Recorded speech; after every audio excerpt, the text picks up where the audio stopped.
Ya, malam Pak Dr. Luigi. Ini saya dari awal menyimak yang dibahas adalah soal jantung ya. Nah, saya mau agak sedikit menyimpan sedikit. Kan saya lihat di sini presentasinya adalah yang produk ini adalah regenerasi sel. Nah, apakah dia bisa meregenerasi sel di anggota organ yang lain?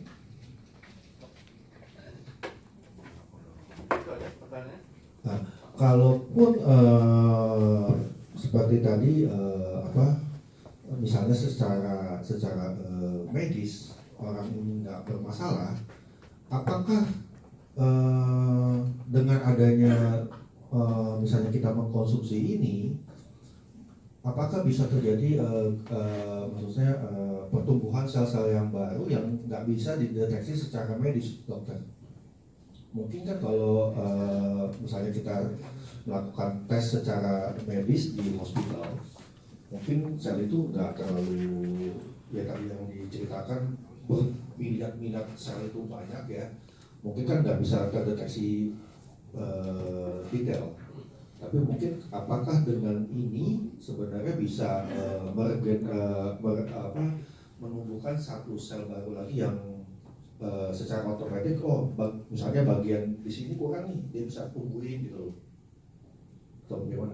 Ya, pertanyaan bagus sambil ngulang beberapa cara kita, Pak ya. Jadi yang disebut regenerasi sel di sini itu adalah suatu terapi stem cell itu. Jadi terapi stem cell itu gini, Salmon alpari peptide ini dipercaya ketika dia masuk ke badan kita, yang diaktifkan itu stem cell bapak, stem cell aku sendiri. Jadi bukan salmon yang bekerja ke kita gitu. Jadi stem cell kita ini kan umur 18 dia udah nggak aktif, udah tidur. Nah karena itulah terjadi aging, maksudnya penuaan. Jadi orang terjadi mati sakit itu karena aging. Nah ketika dia masuk, kita dilakukan suatu terapi stem cell, itu akan terjadi kontra aging Pak, bukan lagi anti aging. Jadi diaktifkan lagi stem cell yang tidur itu, dia bikin lagi sel yang baru.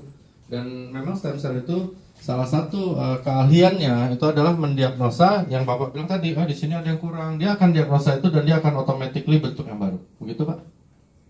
Jadi seluruh organ, bukan hanya jantung, sorry. Semua organ. Jadi setiap orang yang setelah melewati usia 18 secara medis bahwa selnya itu akan iya, sebagian besar dari stem cellnya akan tidur, nggak aktif lagi Pak. Karena itu kita terjadi penuaan. Kalau enggak kita nggak mati-mati Pak. Gitu. Jadi manusia mati di kedokteran itu akibat aging. Positif ya Pak? Positif Pak, 100%.